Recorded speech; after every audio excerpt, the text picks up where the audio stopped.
시청자 여러분 안녕하십니까, 박무혁TV입니다. 오늘은 오토바이 센터 사장님들이 타고 다니는 픽업 트럭에 대한 거의 모든 것이라는 영상을 찍게 되었습니다. 자, 전 세계에서 거의 유일하게 이런 형태의 픽업 트럭을 상용으로 정말 많이들 사용하는 나라가 우리나라입니다. 참 오토바이 등록 대수는 200만 대 조금 넘어가는 게 현실인데, 그 시장을 엄청나게다가 돌리는 원동력이 바로 요런 픽업 트럭이 아닐까, 저는 그렇게 생각을 합니다. 제 아무리 우리나라 오토바이 시장이 작다고는 하는데, 그렇다고 해가지고 무시할 수준 아니냐, 그것도 아니거든요. 무시할 수준 아닙니다. 우리나라 심심하면은 오토바이를 다량으로 싣고 이런 픽업 트럭들이 지나다니는 것을 볼 수가 있죠. 그리고 중요한 거, 긴급 출동. 자동차 같은 경우에는 사고가 나거나 하면은 거의 10분이죠. 10분 안에 레카차가 와가지고 떠가는 이제 그런 시스템이 구축이 되어 있는데, 오토바이는 그런 게 일절 없었습니다. 이제 그 삼성화재에서 긴급 출동을 한다고는 하죠. 근데 일단 오토바이는 사고가 나면은 기동이 불가능한 경우가 대부분이기 때문에 어부바 해가지고 가야 됩니다. 그리고 모터사이클도 자동차랑 같이 신차 출고할 때 로드 탁송보다 특히나 오토바이가 더한 것 같아요. 앉는 공간이 다른 사람이 타면 좀 뭐하는 부분이 있잖아요. 그래서 자동차와 마찬가지로 실어 가지고 가야 되는데, 이런 신차 출고할 때 아주 유용하게 또 이런 픽업 트럭을 이용할 수가 있습니다. 그래서 오토바이 센터 사장님은 반드시 무조건 사고차 픽업이나 신차 출고를 위해서라도 이런 픽업 트럭이 필요합니다. 저희 파반장에 가끔 오시는 외국인 손님분들이 계셔가지고 다른 나라는 어떤지 제가 한번 물어본 적이 있어요. 그래서 제가 이거 새로 뽑았을 때 마이 뉴카 하면서 이거를 보여드린 적이 있는데, 정말 좋다고 하시더라고요. 호주나 이런 미국에서 살다 오신 분들인데, 그 나라에는 이렇게 좀 쉽게 싣고 나를 수 있는, 또 오토바이를 대량으로 싣고 나를 수 있는 그런 시스템이 우리나라처럼 발달되어 있지 않다고 합니다. 마치 뭐라고 해야 되냐, 이거 우리나라의 그 아파트 이사할 때 쓰는 고소 작업차 같은 느낌이라고 하네요. 해외에서는 정말 혁신적인 탈 것이라고 합니다. 자, 그래서 무혁이가 타고 다니는 이 트럭은 무엇인가? T4K라는 중국에서도 1위 업체라고 소문난 비아디에서 나온 T4K. 원래 이 비아디라는 회사가 배터리를 제조하는 제조업체였거든요. 사업성이 이제 확정되고 하다 보니까 이제 자동차로 넘어갔고, 또 자동차에서도 엄청난 판매고를 올리고 있는 비아디에서 한국만을 위해서 이 트럭을 개발했다고 합니다. 그래서 많은 분들이 포터나 봉고로 이렇게 생각을 하시는데, 디자인도 거의 흡사해요. 포터짭, 봉고짭 아니냐 하라고 할 수 있는데, 일단은 전기 트럭이잖아요. 이게 스펙상으로는 포터 EV나 봉고 EV보다 배터리 용량이 더 크고 실제 주행 가는 거리가 더 긴 녀석입니다. 센터 사장님들이 타는 대부분의 트럭이 세 가지로 압축이 돼요. 포터, 봉고, 그리고 좀 오래된 거를 리베로 정말 많이 굴러다니는 것을 볼 수가 있습니다. 특히나 이 전기 트럭 같은 경우에는 거의 기름을 안 쓰다 보니까 유지비가 상당히 저렴하다고 해서 사장님들이 많은 선택을 하고 계신데, 중요한 거는 주행거리가 포터 EV랑 봉고 EV가 굉장히 짧다라는 단점이 있었죠. 근데 이 녀석은 한번 완충하면은 전비 주행을 할 경우에는 300km 그 이상을 갈 수가 있고, 고속도로를 타게 되면은 아무래도 좀 떨어지는 감이 있습니다. 하지만 시내에서만 주행을 할 경우에는, 그러니까 시속 60 이상만 안 넘기면은 총 340km 정도도 탈 수가 있습니다. 겨울에는 좀 떨어지고요. 지금은 전기 트럭을 소개하는 시간이 아니니까 짧게만 끝내고요. 다음 시간에 이 녀석 1만 km를 타면서 느꼈던 점 리뷰를 한번 해보도록 하겠습니다. 자, 제가 지금 운영을 하고 있는 차는 이렇게 카고형의 트럭하고 탑차가 있습니다. 이 녀석은 경유고, 이 녀석은 전기인데요. 대부분 사장님들은 이런 형태의 차를 타고 다닙니다. 이게 우리나라에서 제일 많이 보는 형태일 거예요. 리프트, 접이식 리프트가 달려있고 이렇게 빵 뚫려있는 카고 형태의 차량. 왜 이게 오토바이 수송 최고라고 평가를 받는가? 일단은 이 녀석이 포터하고 봉고 특장보다 조금 더 길어요. 근데 그걸 다 떠나서 일단은 스쿠터의 경우 빽빽하기 싫으면은 4대까지가 실립니다. 4대까지가. 그리고 요 녀석, 이 리프트의 역할이 진짜 혼자서 모든 걸 다 할 수 있게 만들어줘요. 이게 어떻게 보면은 사람 2사람의 몫을 하는 아주 기발한 장치입니다. 원래는 이런 리프트가 발달되어 있지 않았을 때는 이제 사다리를 연결해가지고 사다리로 상하차하는, 해외에서 대부분들 그렇게 오토바이를 상하차를 하죠. 물론 뭐 고급진 서비스를 하는 곳은 이제 이런 리프트가 달려있는 차량도 해외에는 당연히 있습니다. 자, 근데 한국의 이 시스템 엄청나게 기발한 이유가 다 있습니다. 이 유압 리프트가 진짜 사람 2사람 그 이상의 몫을 해내거든요. 자, 근데 중요한 거, 비싸다. 뭐 근데 모르겠습니다. 요런 리프트가 있음으로 해가지고 결국은 그 돈 값어치 이상을 하거든요. 리프트 이거 얼마일까요? 최근에 달았는데 부가세 포함해가지고 530만원, 540만원 정도 들었습니다. 이 녀석은 제가 차 살 때부터 원래 달려있던 놈인데, 요런 접히지 않는 방식이라 할지라도 일단은 이렇게 리프트가 달리게 되면은 300~400만원은 그냥 홀짝 넘어갑니다. 요 차가 2004년식인데 차값이랑 리프트 값이랑 별로 차이가 안 날 것 같습니다. 저도 처음에 파만장 오픈했을 때 트럭 하나 없이 오토바이 한다고 진짜 차 빌려 다니고 정말 힘들었는데, 여러분들의 이런 사랑과 보살핌 덕분으로 박무혁TV가 성장해서 이렇게 픽업 트럭 2대를 또 운영을 하게 되네요. 또 가만히 생각해 보니까 또 감사한 것 같아서 감사합니다.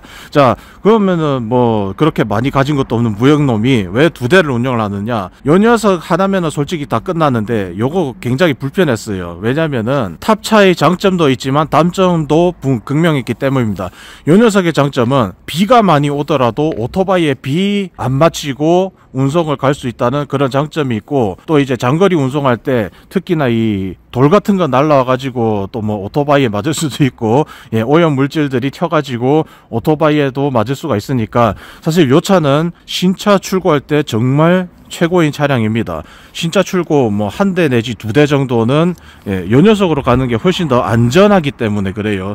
뒤에 이런 뚫려 있는 녀석 같은 경우에는 오염 물질 막 튀고 하는 거는 어쩔 수가 없습니다. 그러니까 악천후에서는 호러를 씌워야 되거나 하는 귀찮음과 번거로움이 요 녀석한테는 없지만, 근데 또 요 녀석은 공간이 협소하기 때문에 최대 2대밖에 실을 수가 없고, 제일 중요한 거는 이게 고가 낮다 보니까 몸을 구겨 가지고 넣어야 됐어요. 정말 제가 힘들었었거든요. 이제 그런 부분을 요 녀석이 해소하고, 또 이제 악천후에는 요 녀석 가지고 운송을 갈 수 있고 하니까 부족한 감이 없는 것 같습니다. 이 2차를 소유함으로 인해 가지고.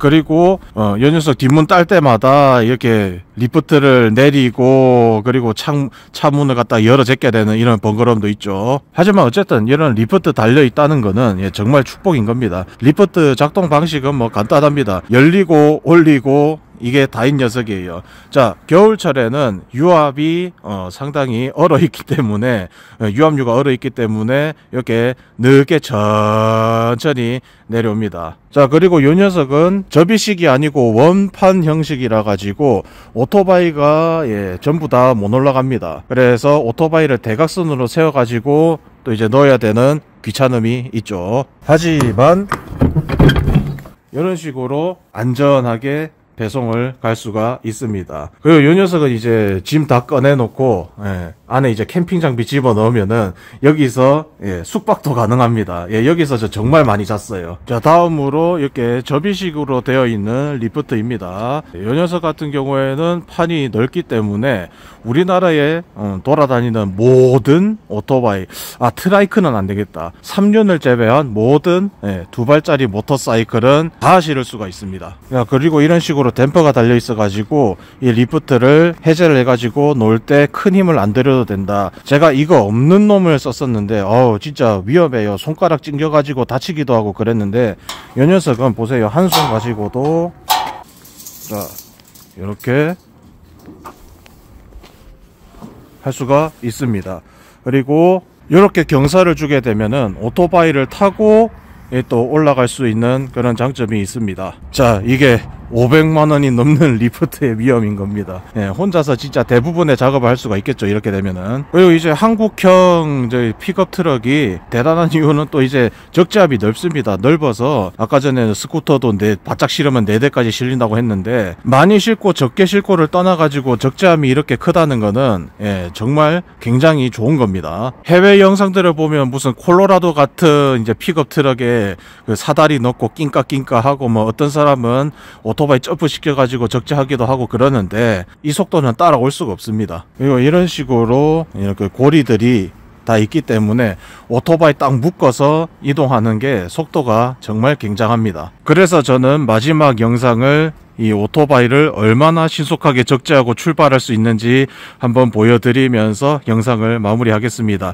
다음 시간에는 제가 이 트럭을 몰고 다니면서 센터 사장님들도 야, 가격은 얼마냐, 잘 나가냐, 주행거리는 어떠냐, 이미 포터 EV, 봉고 EV 또 타보신 분들 계시니까 그런 것들 되게 궁금해 하시는 분도 있어서 실사용기 1만 킬로미터 한번 영상으로 다뤄볼까 합니다. 약간의 스포를 하자면 저는 이거 진짜 실구매가 1,400만 원대로 구매를 한 거라 가지고 이런 엄청난 기회 또 안 놓치고 잘 물었죠. 지금은 아마 없을 겁니다. 요 녀석이. 무역면의 경우에는 잘 알아보고 먼저 선점해서 진짜 1,400만 원대로 엄청 저렴하게 한 대 뽑은 그걸 한번 자랑해보고 싶었어요. 자, 아무튼 마지막 한 장면으로 오토바이 센터 사장님들이 이런 픽업 트럭을 가지는 이유에 대해 가지고 한 번 더 확실하게 보여드리고 마무리해 보도록 하겠습니다. 자, 뭐 한 장면에 더 안 담길 수도 있으니까 그래도 요약을 하고 가자. 자, 요런 픽업 트럭이 필요한 이유, 우리나라는 오토바이 사고 긴급 출동에 대한 아주 명확한 시스템이 정립되어 있지 않다. 오토바이는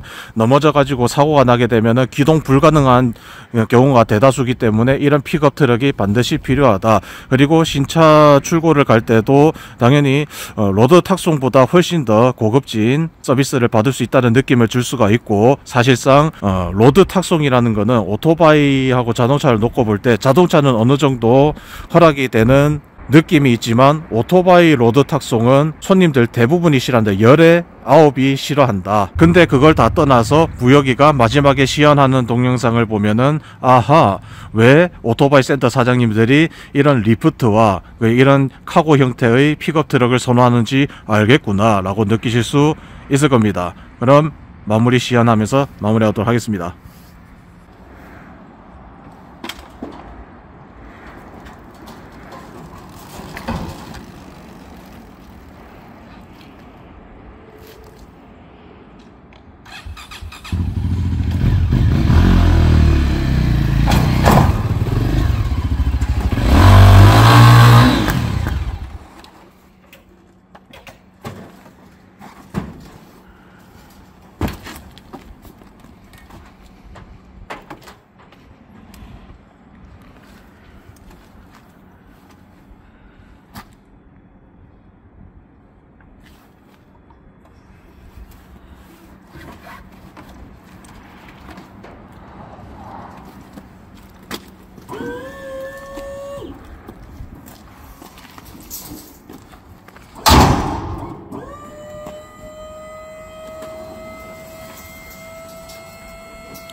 Woo!